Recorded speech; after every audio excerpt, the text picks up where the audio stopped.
Good afternoon, everyone. Welcome to the Forum, a weekly program of the Columbus Metro Club where we cultivate conversations and connections that truly drive our region forward.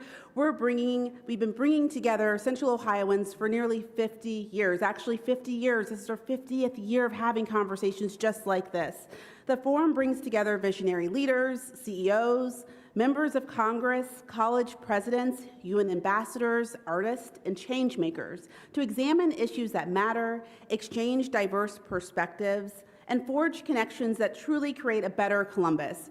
My name's Sophia Pfiffner. I'm the president and CEO of the Columbus Metropolitan Club. And for those of you who are joining us via live stream, welcome. We're broadcasting from the beautiful National Veteran and Memorials Museum here in the heart of downtown Columbus. Let's thank today's sponsor, Columbus City Council, and a huge thank you as well to Downtown Columbus Incorporated for providing complimentary parking. We love free parking, so let's give them a round of applause.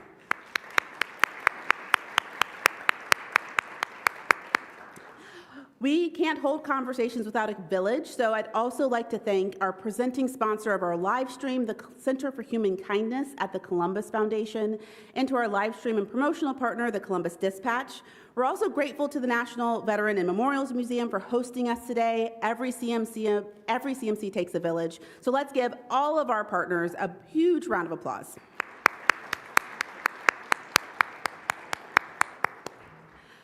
Okay, big breath, right? If you're like me, I'm sure you're sitting here thinking, wow, how are we in the United States in the place that we are today? But today's forward-looking conversation is Haitian refugees and the future of immigration in Central Ohio. Tucked into neighborhoods across Central Ohio are thousands of Haitian refugees and their families who've built lives, businesses, and communities, many under a federal designation called Temporary Protected Status, or TPS.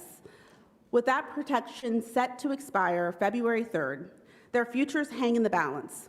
Today, we dive into the shifting terrain of U.S. immigration policy, how it's playing out in real time across Central Ohio, and how it may impact our friends, but most importantly, our neighbors. To introduce today's panelists, please welcome Shannon Hardin, president of today's forum sponsors, Columbus City Council. President Hardin, the podium is yours.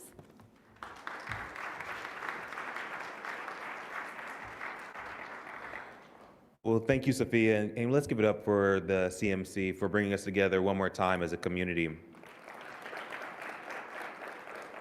We're so grateful that we can gather as a Columbus community to talk about such a timely and important conversation. And I'm grateful to see so many of our community leaders here that are advocates, their neighbors, their partners, because as Sophia said, immigration is part of the story of our city.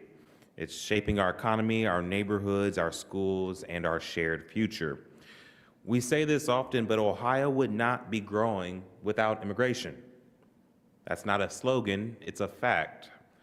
Across our state and here in our city, immigrants are helping to stabilize population loss. They are filling in workforce shortages. They're starting new businesses at higher rates than the native-born population. They're opening restaurants and small businesses. They are bringing energy, entrepreneurship, and vitality to communities that need it. Haitian migration in recent years has become a part of that story. Many Haitian families came here seeking safety and opportunity, and they arrived ready to work, to contribute, and build lives for their communities. And they're doing exactly that. And I'm reminded, because my colleague, Councilmember Barroso de Padilla, reminds me that even if they weren't, just the basic humanity of who we are, and that African proverb, Ubuntu, or that philosophy that I am because you are, says that we must stand up and have this conversation. Building on this landscape last year through the leadership of Councilmember Barroso de Padilla, Council formed the Immigrant and Refugee Commission. I think they are here today. Members are here. If you are, thank you so much for your service. It reflects a commitment to furthering the needs of this community and listening to this community. Today's panel brings together voices who understand this issue from multiple angles: policy, law, lived experience, service delivery, storytelling, and I'm grateful for their willingness to share their expertise. So today we are joined by my colleague and friend, Councilmember Lourdes de Padilla. She's my colleague and a passionate leader who's been a steadfast advocate for immigrant families and inclusive policy. She brings experience as a first-generation Cuban American and a deep understanding of how local government can and must respond thoughtfully to immigration in our city. Would you help me welcome my colleague, Lourdes de Padilla?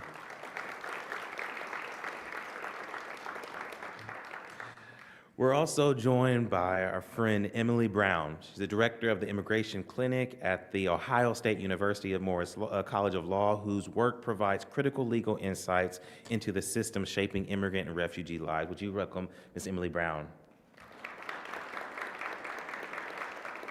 Next, I'm so excited for everyone to hear from Sophia Pierre-Luce and the work that she has done. We're just really grateful as a community. But she joins us as an entrepreneur and partner working with Haitian immigrants right here in Columbus.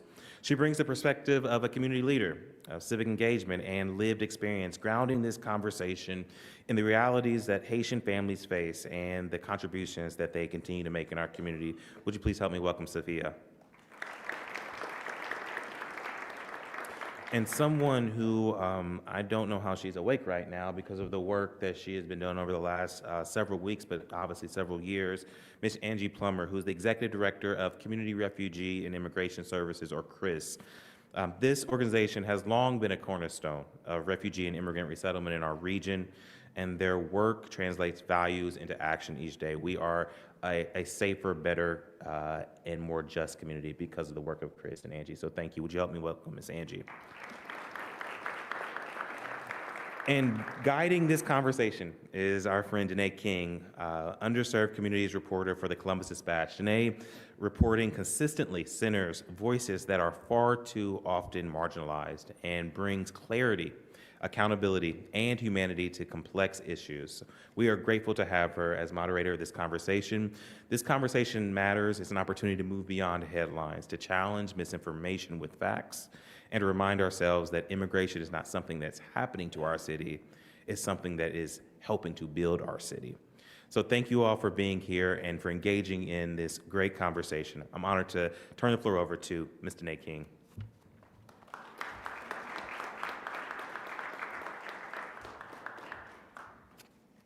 Great. Well, that was a fantastic introduction. So let's get started.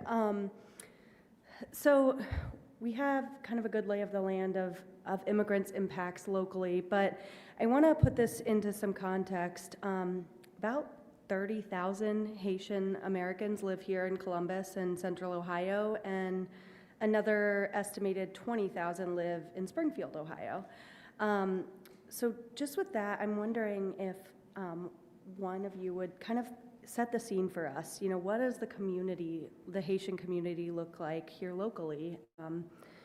And do most of them have the status we're talking about, the protection from deportation?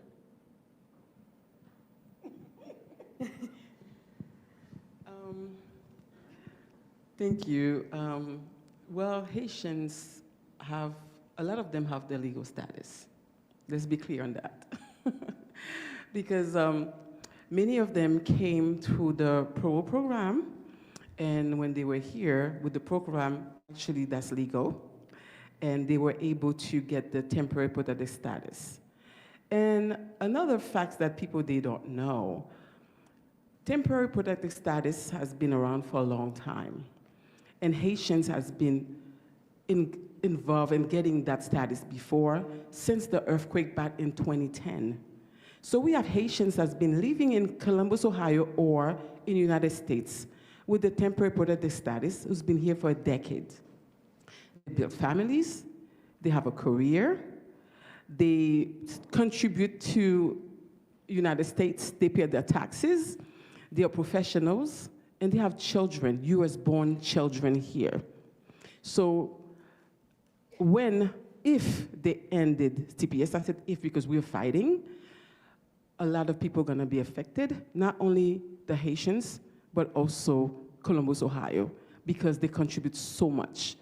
They work in the warehouse, healthcare, judicial system, you name it. they are homeowners, and also they contribute so much.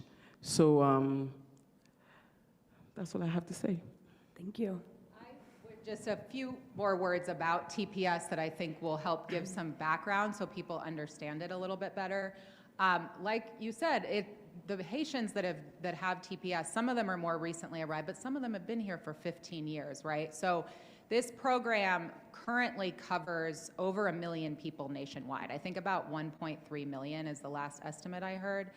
And the whole intent behind it is to protect people who are already here in the US, but it's unsafe to go back to their country. And that can be because of an armed conflict that broke out after they left. It can be because of a natural disaster like an earthquake or a hurricane, and it can be because of some other extraordinary political or social upheaval. So obviously for Haiti, initially in 2010, it was the earthquake that triggered the status, and then more recently, it's been some of the extraordinary political upheaval and violence that has been taking over the country there. And so it is a humanitarian program. It's meant to protect people who it is unsafe for them to return home. And when the Trump administration announced it was terminating Haiti's TPS status, which it has terminated every single country thus far except one, I believe, it basically gave almost no justification for doing so. And you're required under the law to give reasons why you're terminating it and to consider the current conditions in the country and then explain why it's safe for people to return. And they essentially didn't do that. So like Sophia mentioned, there is litigation challenging the end of TPS, which is scheduled right now to expire on February 3rd. And the litigation may block it, it may not, we don't know yet. But clearly the Trump administration is pursuing an agenda by terminating every single country that it's considered for TPS and deciding that literally all of them are safe to return to. And I think to add to that, to add just a little bit more in terms of numbers, so 1.3 million people are under TPS status across the country. Ohio so there were 17 countries that were under a TPS status as of last year that have had that removed. If you look at Ohio, we are number 13 in terms of the amount of folks under TPS status. So it's upwards of 5 figures that we have across the state of people. So when you think about ending someone's TPS status and saying you're going to go back to, in Haiti's example, a country that since 2010 has not had the infrastructure to rebuild itself, has had mass spread of diseases that we haven't seen in modern times because of the failed infrastructure. When you assassinate a president and then there are gangs, literal street gangs, that now have taken over a country, to say that is safe for someone to go back to after they've been in this country for 15 years, and we're saying we're going to remove 20,000, 100,000, 200,000 people. I mean, you're literally saying, you're going to take away a quarter of the population of Columbus, right? I don't know if you guys are Marvel fans, when there was the blip and people just disappeared. That's essentially what we're talking about. We're talking about a real life blipping of people that can have no place to go back to. Because for many folks, and Haitians in particular, they have no land. They have no status. So there is no place to go back to. And so let that sink in when we are talking about removing protections for people. Back to Council President, when you said the humanity of it all doesn't exist in these policies. I have to make little corrections. Haitians have been suffering from instability for 40 years. Since 1986, when Papa Doc left the country, Haitians have been living in a dire situations. And it's getting worse by the minute because the gangs took over 90% of the capital of Haiti, which is Port-au-Prince.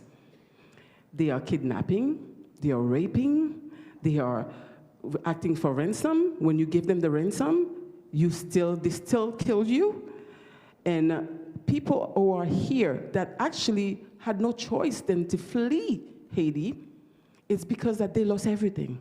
The gangs took over their homes, their businesses. There's no education. The school system, there's no school system. There's no employment. There is nothing. We have a total of 550,000 Haitians under TPS. Now, where are they gonna go? That's the question. Thank you. Excuse me. That's an important point too, because the Department of Homeland Security has issued these notices terminating TPS for a number of countries. I think there's 15 on the list. 5 are set to expire this year, and the administration has terminated the other 10. And they're sending them back to conditions that aren't really livable. In Somalia, in Haiti, there's no place for people to go back to. And I also wanted to note that this is something that, this is a status that offers you protection from deportation and work authorization, so they can legally work in this country.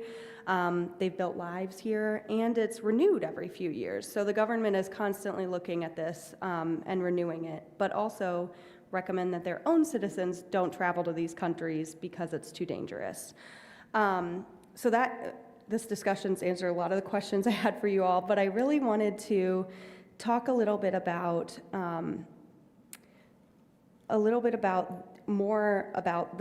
what's happening here with Haitians. When we think about an international move, what does that mean if Haitians, on February 3rd, what happens? And I want you guys to talk a little bit about the monetary cost of an international move, if that's something people are considering, but also the cost of leaving maybe children behind, and families and jobs and, homes and lives. So tell me a little bit about what happens on February 3rd.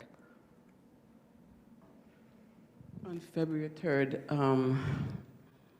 if the NTPS, many of Haitians will not be able to go to work, which can affect the housing, because how are they going to be paying for their rent and their mortgages? Provide food, putting food on the table for their children, and their children will be dealing with trauma and mental health, even the adults. I spoke with a few families, and some of them told me that, where am I gonna go? I didn't ask to come here. They offered me, they gave me the parole program, and they gave me the temporary protected status. So what do they want me to do today? Because I have no place to go. They took over my home. So some of them, many of them, they don't want to leave United States.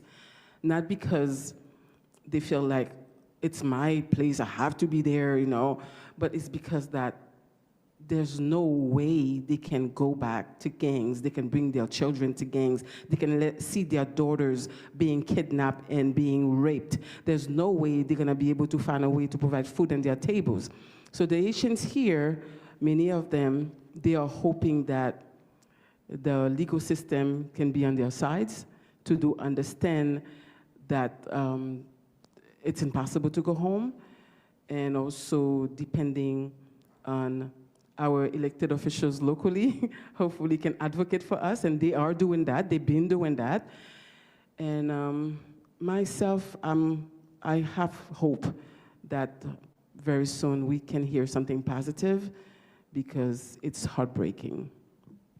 And when we talk about so I want to back up for just a second, when we talk about the economic impact. So when you think about a place like Springfield, Ohio, right? So Columbus is growing, we know that. We know that the #1 factor behind our population growth is immigrants and refugees, right? And that's a big impact. We're a larger metropolitan city, but I want to talk about places like Springfield, right? Springfield would see no growth if it wasn't for immigrants. And I want to be clear, immigrants aren't taking things away, they're adding. Because I will tell you, as a member of Columbus City Council, take a neighborhood, any neighborhood, right? Once you start to add more housing, what starts to happen?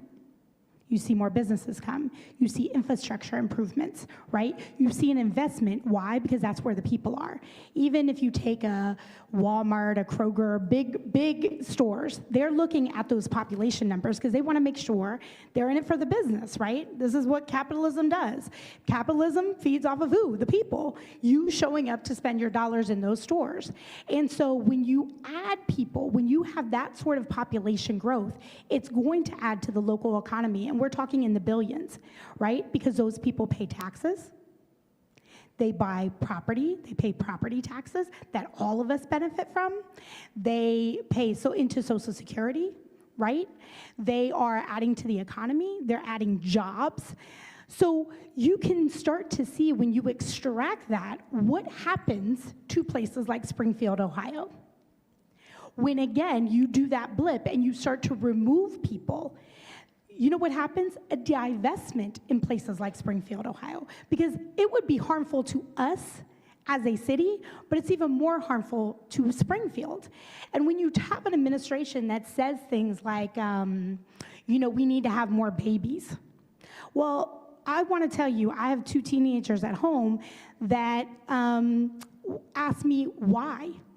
Why should they have babies? When I don't have autonomy over my body, when my identities are attacked every day, when we are not raising the minimum wage, when we are not giving people a living wage, when the cost of childcare, you don't incentivize me with a one-time check, because the last time I checked, parenthood is a lifetime proposition. Is it not? How many parents do we have in the room? Make college more affordable. That might incentivize me to have some babies. Give me some universal pre-K. That might incentivize me to have some babies. Okay? Pay me a little bit more. Pay me what I'm worth. That might incentivize me to have some babies. Right? But if I'm not going to do that and someone is saying to me, I can't live where I came from and I choose to be here and I'm going to work hard and I'm going to become a member of this community that all of us are going to benefit from, and we're going to shut the door on them, that doesn't even make sense. That doesn't make sense from an economic or from an economic standpoint or from the humanity of it all. It just doesn't make sense. It is a narrative that causes chaos deliberately, and every single one of us pay the price. When there was a narrative around Haitians that our president was putting out, when there was a narrative around Somalians that our president was putting out, what did we see? The closure of schools. We saw the closure of hospitals because there were threats. We saw people not leaving their homes, people literally, children not going to school for fear that they had, even if you were an American citizen who looked like me or who had my name. Because when ICE is pulling you over because they run my plates and they see that my name is Lourdes Barroso de Padilla, they start to ask questions about where I came from and what my status is. Who wants to leave their house? So today we talk about Haitians. Last week we talked about Somalians. We're always talking about Latinos, right? These are your friends and your neighbors. Who loves Taco Tuesday? Who loves Drinko de Mayo? You can't celebrate the culture and not invest in the culture. Your neighbor that you knew for 20 years, you didn't know their status, they were super nice, they baked you a flan or made you some tortillas, and you never even thought about their life. But now today it's a problem that they might not have some sort of status that keeps them here legally.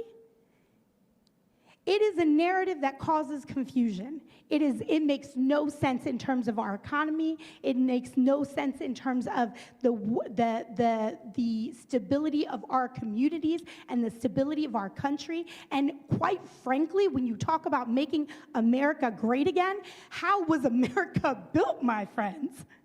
By people who were not even of this land, who claimed it, made it theirs, and said it was for all of us. Only if you were a white man who owned land. That was in parentheses. So the conversation that we are having today, we can have it from a dollars and cents point of view. We can have it from a humane point of view, from our humanity. But either way, it's a conversation that makes no sense. It's not a policy that is rooted in us as a people. Thanks, Councilmember. I think that brings us to a really good point. I want to ask one more question about TPS and Haitians before we move on to kind of the broader immigrant narrative. But, you know, I did a story a couple months ago about Springfield businesses struggling because Haitian Americans stopped working because their status was ending, their work authorization expired back then.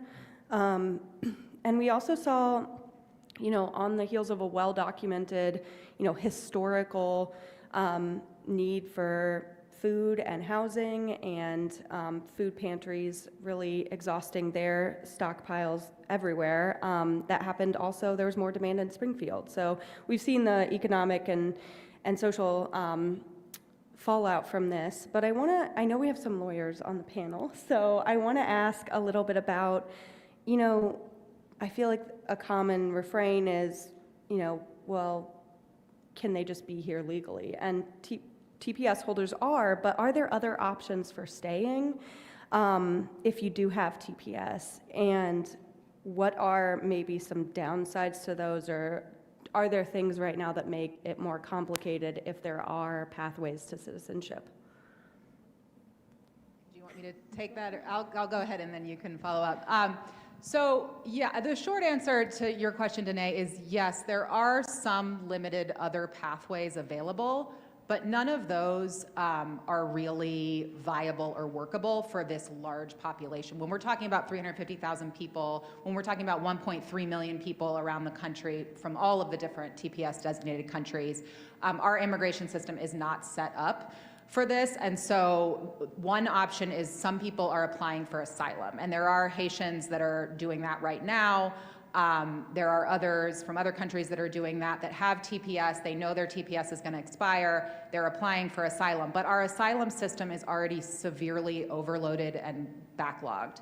And so that's not really a viable option for this large number of people. Also, asylum has a different legal standard. It's harder to qualify for than TPS. And so many people will lose their asylum claims and then be ordered deported then.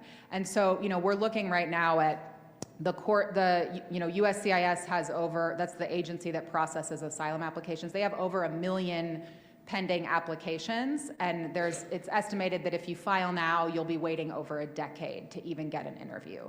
The courts are similarly backlogged, the immigration courts, and so this is only going to worsen that problem and make all asylum seekers unable to ever qualify for relief and get justice. So it doesn't really, although many people will try through these avenues, it's unlikely to be a solution that's going to help a lot of people. And it's being exacerbated by the fact that people may have seen the news in the last month and a half that the president has frozen all asylum applications and is just saying no asylum applications will be adjudicated. Questionable whether that's legal, but that is the policy as of now until it gets challenged. And then also people from certain countries, including Haiti, are having all of their any other type of applications. So some of them might be applying for green cards. There's a few that are eligible for green cards, not many. Some of them might be applying for work authorization, all these things. And those benefits are all being frozen. So it's hard to even look at TPS on its own without seeing it as part of a constellation of the mass deportation machine, which is really what the Trump administration is trying to build right now. And they're attacking TPS, but they're also attacking all of the other pathways by which people might have a way to stay here. And so if people don't have any other way, and like everyone has been saying, they don't have a place to go back to in Haiti, it's not safe for them there, then what happens is people end up working in the informal economy. They get easily exploited. It drives down wages for everybody because there's people that will be able, that you can pay less than the minimum wage and not follow OSHA regulations and all sorts of things, right? And so you just see this cascading effect that is going to affect so much more than just TPS holders. Okay.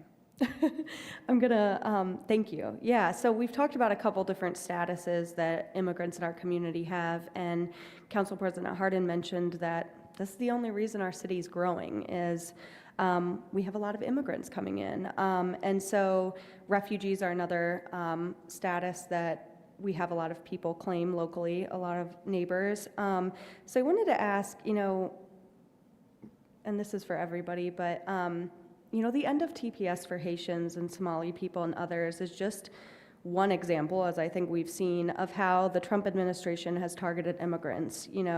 There's negative rhetoric and accusations about Somali people, increased ICE enforcement and arrests. I'd love it if some of you could go into some other examples of this administration's actions against immigrants and just how they're impacting, immigrants, but also our communities here locally. So I've been holding back with an opportunity to give you my red alert. This is the thing that has been keeping me up, as Council President Hardin referenced, and that is Operation Paris, P-A-R-R-I-S, which is, oh dear, I'm sorry. Was that me? Post-arrival, I'm sorry, that's post-admission refugee re-verification integrity something. So in November, USCIS put out a memo internally that eventually the media got hold of that said all refugees admitted during the Biden administration would have their cases reviewed. All those people who came who went through decades of waiting, tons of vetting, who had started their new lives here, all of them would have their cases reopened. There was little guidance about how that would be implemented, but what we learned on January the 9th is that in Minnesota, they started rounding up refugees from their houses, people who are here in lawful refugee status who had not yet obtained their green cards, because refugees can't apply for a green card until they've been here for a year. And then it typically takes another year before they get it. So lots of people out there who came who didn't have green cards yet. At least 100 people were picked up in Minnesota. They're targeting Minnesota first. People were taken immediately to Texas, to detention centers. These were mothers, families, people taken to Texas. We don't know a lot about the details of what happened in Texas. Did they get interviewed there? We're still trying to learn exactly what's happened. We know a few people have been released. At least one was let go in Texas with no resources and no documents. So I say all of that as a warning to what could very well play out right here in Columbus. And how that's playing out already is that I got a call from a mom whose daughter came just before everything shut down, before the administration. She doesn't have a green card yet. She's having surgery this week, so she knows she's sitting in the hospital all week and doesn't have a green card and is fearful. Can she even go through with the surgery? We're hearing, word travels fast, so the community here knows exactly what's happened in Minneapolis.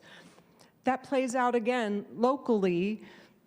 Somebody we resettled a year ago who was driving Uber is afraid to drive Uber now, had a new job interview. He was afraid to go by himself, afraid that, is it really an employer on the other end, or is ICE gonna be waiting for me there? And so we have a staff member who went with him. These are just the things that are unfolding.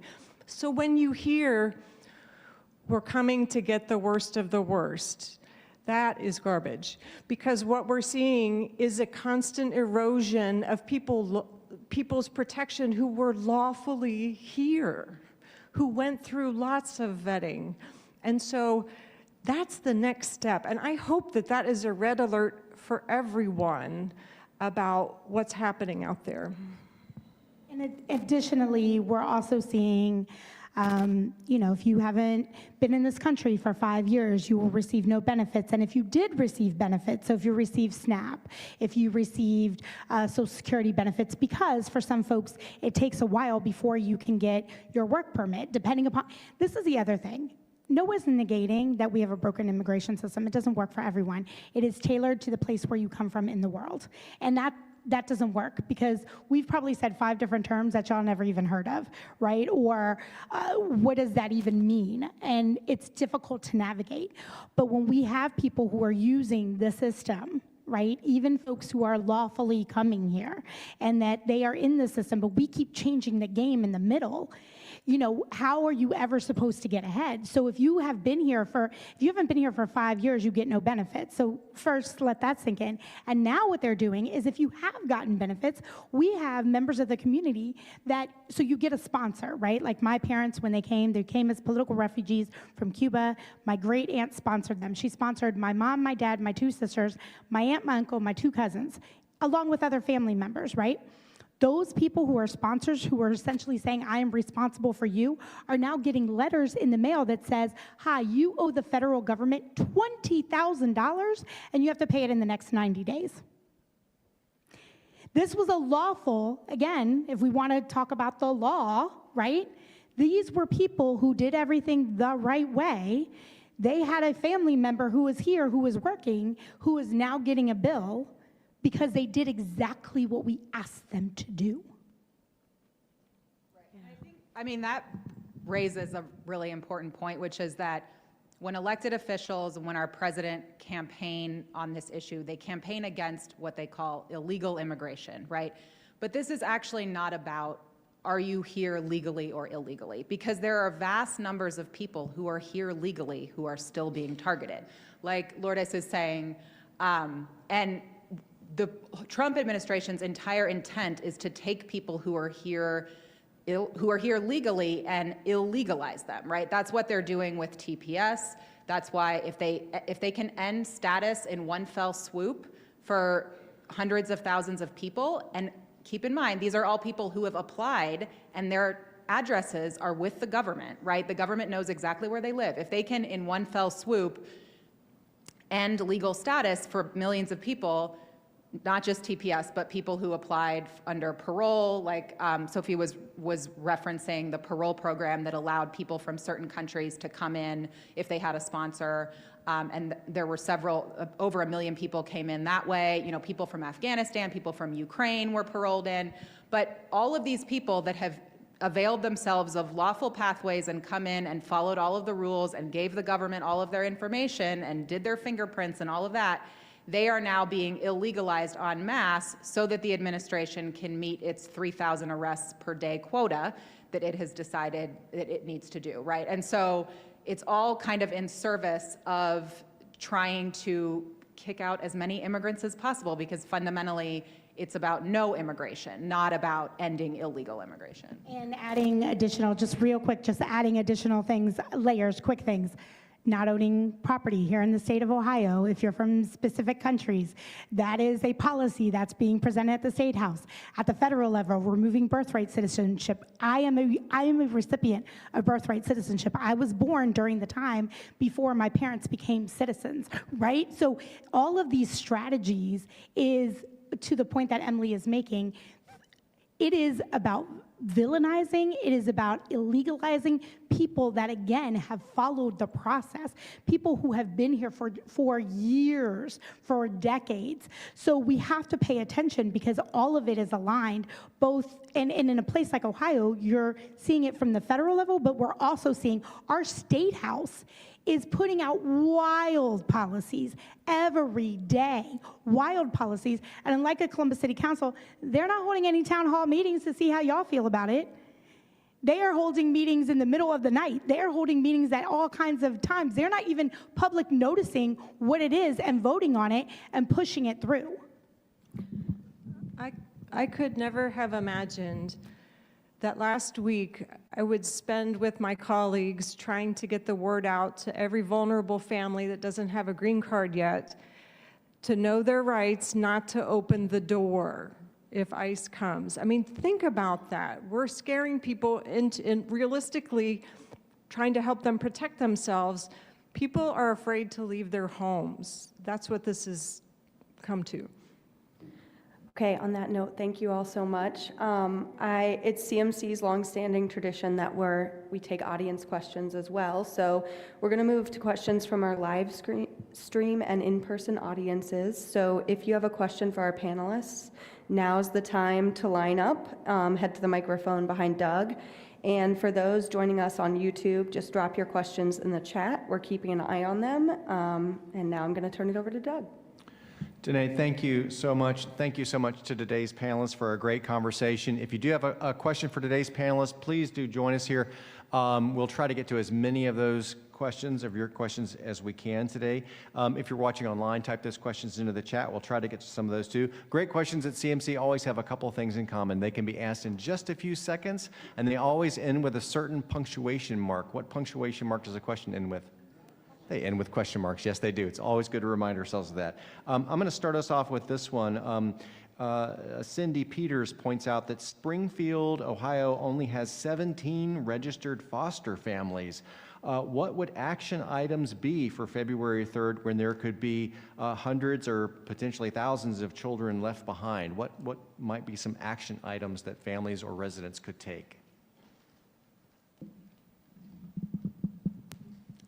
I mean, we have organizations like CASA, which I'm going to forget what these are court-appointed trustees of people. I mean, what we will see, right, is unless your family is, your family member is detained and families don't have a plan, which is something that we talk to our families. I know both at Chris, I know we have a ton of organizations that are here today. We always ask families to have a plan just in case the head of household is taken. What you will see many times is that people will leave with their children, unless their children are older and they can entrust them with people who are here.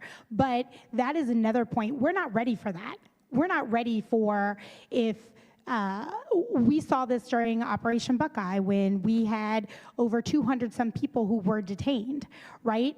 We saw what that does to the system. This is just another vulnerable point that we have, that if families don't have a plan or they don't have their affairs in order, then we're not ready. We're not. A really good resource that I would recommend to any Ohio families facing this is called Preparing Your Families for Immigration Enforcement. You can find it online. It's available in something like 10 languages. It's put out by Advocates for Basic Legal Equality, a local nonprofit, and they have a lot of great resources on kind of this is what you need to do. Get your kid's U.S. passport, figure out how to do a power of attorney, like all of these sorts of things. Have a safety plan, have backup contacts for the school, all of that. So I'd recommend people look at that as well. As a quick follow-up to that, sorry, this might get to what you're going to say, but any quick tips for how people who are not affected by this can help families and immigrants in our community as well? I mean, I will say this. I'm going to say it for Angie, and I'm going to say it for our other immigrant-serving organizations. There's two big things you can do. First of all, you know who gets cut federal funding right now, who's getting cut? Anybody who's serving immigrants and refugees, right? So you can give of your time, your talent, your treasure. We saw during Operation Buckeye, our helpers and other organizations like Chris were delivering food to families during the holidays who were afraid to leave. They needed drivers, they needed volunteers. During crisis moments, we had volunteers that were walking kids to the bus stop, staying with them at the bus stop to ensure that they safely got, because we had ice outside of some of our school buildings, right? These are ways I would highly suggest to get in touch with your local immigrant serving organizations. Give, even if it's $5, $10, if we all gave just a little bit, because right now they are meeting critical needs for families like rental assistance, like putting food on the table, things that when people are extracted from their homes, breadwinners, that we can fill that gap for them. And then secondly, we're going to need bodies. We're going to need bodies at a time when, if we see something else like that Blitz team that ran Operation Buckeye come back in, we need people who are willing to, who feel safe to do basic things for families that need it, like ensuring that our kids get to the bus stop safely and ensuring that bellies get fed. In the Haitian community, I have been going around to churches and to speak with the congregation about they should have a list, a bucket list in the backpack of their children with the name of a family member, someone that they trust in the community, their personal information, the children's personal information, so that way if they're captured by ICE, so the kids are not being sent somewhere else that they don't know, they should have a familiar faces. So they are educated about putting the name of the child and then any medication that the children is taking, even their own medications in case they are captured by ICE, and also phone numbers, and so that if someone take them and their children, is not being sent somewhere else, so a family member they can call a family member, so the parent can go over wherever the child is, so can pick up that child, and they can keep that child in their home so they can be safe. Thank you to the panel. My name is Dan Ramos. I'm the Government Relations Director for the Ohio Education Association. Councilwoman, you mentioned the State House. It's something I'm familiar with and deal with often. Wanted to zoom out to, we were talking a lot about the federal level and impact on our local communities, but there are several bills currently before, in particular, the Ohio House of Representatives, House Bill 42, which is a data collection bill, and then Senate Bill 172, which is almost an enforcement expansion bill. One of the things that obviously we're chiefly concerned with is the Plyler rights of all students. Ohio serves about 1.6 million students, public schools do, and that's everybody from a U.S. citizen, a naturalized citizen, to a migrant, just regardless of status. What do you see if the passage of these two bills, 42 and 172, this is for the full panel, what do you see the outlay in Ohio for, one, Plyler rights of students, and then two, for our migrant communities if those bills are signed into law? Thank you. Well, specifically, just so we know, those bills would essentially compel hospitals and schools to report if you have students that are undocumented or if you're treating patients that are undocumented. So it literally compels them to call ICE to come and get those students. I just want that to sink in for just a second. Those effects are detrimental, right? I think right now, as a community, we are playing chess, not checkers. We are having quiet conversations. This is like what I imagine we did during the civil rights movement when we were having underground conversations about how do we move as a city. And the good thing is that, ironically, the federal government doesn't know its own laws. So we have that in our favor many times, right? Because a lot of time what we saw was the executive orders that were coming down from the Trump administration were in direct conflict with our laws. And we're seeing that we're fighting back as a community. I think we have home rule here. We put out, our Mayor Ginther, put out an executive order since the first Trump administration that we will use no city resources. We will use no city resources strictly for the enforcement of citizenship, right? So we are not working with ICE. We are not, because we don't have to. That is their job. We're not going to do your job for you. And so we will continue to look at those ways that the law is on our side, that we can go back, that we can sue, that we can work with our other communities like Cleveland, like Cincinnati, like Akron, like Dayton, like Springfield, to bring court cases so that we can at least stop those things to figure out what makes the most sense. But these things that are coming fast and furious, and folks need to pay attention. I would have to look, Dan, at the language a little bit more specifically, and would be happy to follow up with you afterwards. But I do think, it's important to keep in mind that districts don't have to collect the status of a student. And so if they don't have the information, they can't share it with ICE. And my understanding, I'm only familiar with Columbus City Schools because that's where my kids go, and I, have helped a lot of clients register and so on. But my understanding is that they don't ask about that. There are ways around some of the ID requirements that are required when you enroll in school that they have implemented to help undocumented students, but they don't have to collect their status.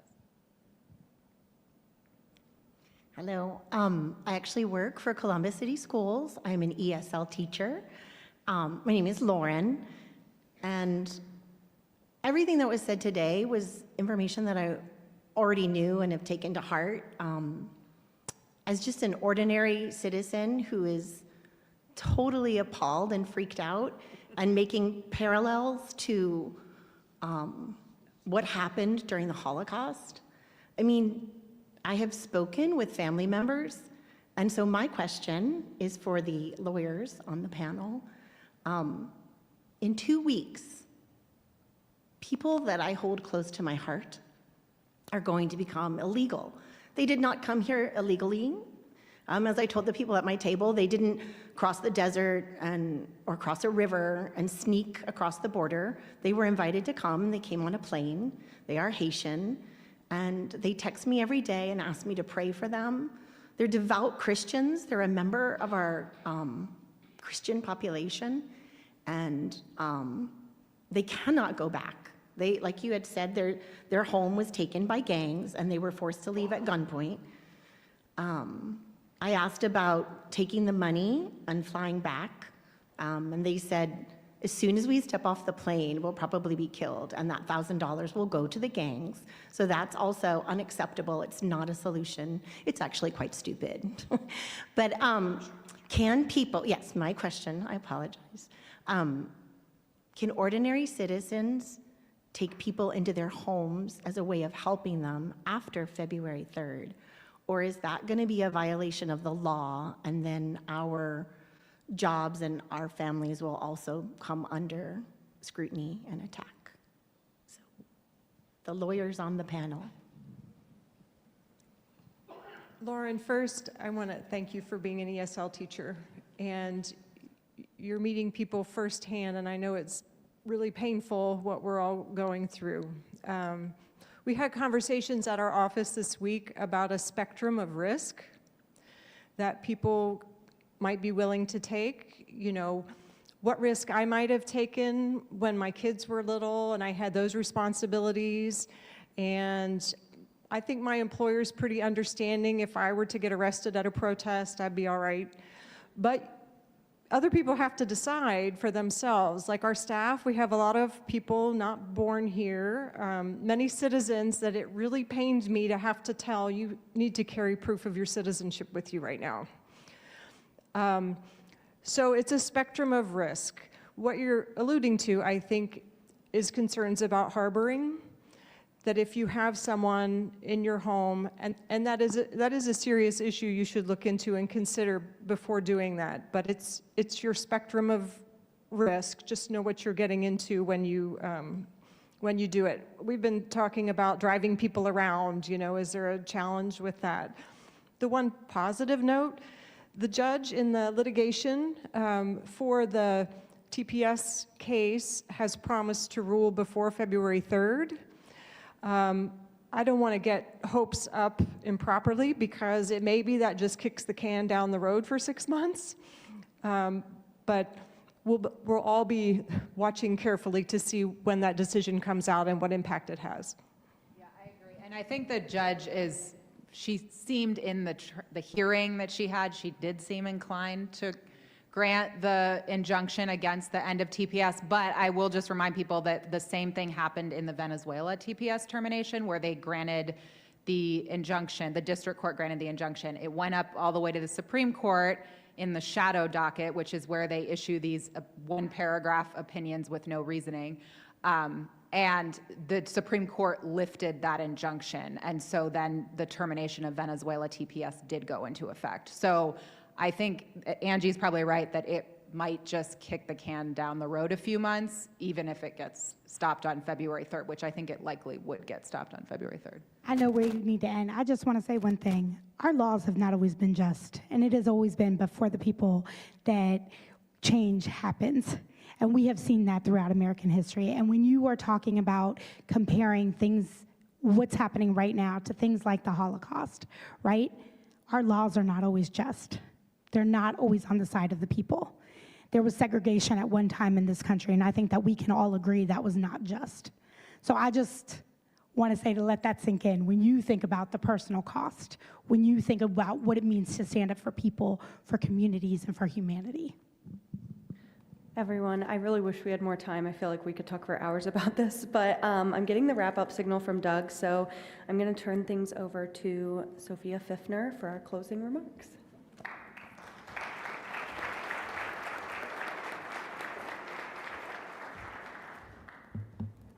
All right, well, I I don't know about you, every week we have conversations here at the CMC. Last week we spoke about the state of Black men. The week before it was an update around the economy regionally and nationally. And every week there's a different mood in the audience. And I hope I'm not alone in this, but I sat there listening to today's discussion and the question of, is this the America that we live in? Is this the country that we want? And I thought about the role that organizations like the Columbus Metropolitan Club and the organizations that you represent play in creating civil society. And I hope that from today's discussion, that you will reach out to your neighbors, you will reach out to a stranger in a street and see them as human, see their whole lived experience. I'm the daughter of immigrants who also benefited from birthright citizenship. My daughter, a couple weeks ago, as she was watching the news, asked, will they take me away? This has a real impact on so many Central Ohioans, and the only speck of hope that I have is, as you said, Lourdes, but for the people. We all have a role in playing in creating the type of environment and community that we want to live in. And I hope that from today's conversation, that you took a speck of joy, an opportunity to look up and go, here's what I can do in creating the type of America, the type of neighborhood that you want to live in. So I'm so thankful that the CMC provides opportunities to have conversations like this. I want to thank Columbus City Council for supporting this conversation, as well as Downtown Columbus Incorporated. I want to thank the sponsors of our live stream for connecting to all the people who asked questions online, and I'm so sorry we weren't able to get to all of them. But the Center for Human Kindness at the Columbus Foundation, as well as our live stream and promotional partner, the Columbus Dispatch, for all of the work that you do here in Central Ohio. I'm incredibly grateful to the National Veteran and Memorial Museum for giving us a space to gather as a community and have conversations like this, civil discourse.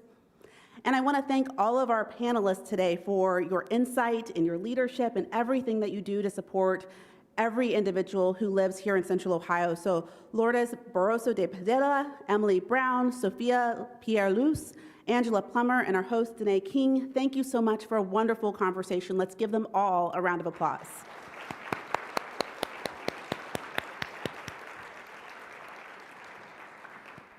All right, so every week is different at the Columbus Metropolitan Club, and if you want to continue exploring today's topic, we do partner with the Columbus Metropolitan Library.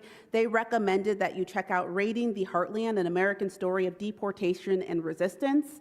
You know, civic participation, civil society starts with action, with people, but also with education. So share this forum with your neighbors, with your coworkers. Continue to check out the book from the library, and also make plans to join us next week, Wednesday, right here. We're hosting a conversation, Life After Cars, Reimagining Cities and People, featuring best-selling authors Sarah Goodyear and Doug Gordon to talk about transportation and what that looks like here in Central Ohio. Thank you so much for being here and supporting today's discussion. I hope you have a wonderful afternoon. Thanks so much.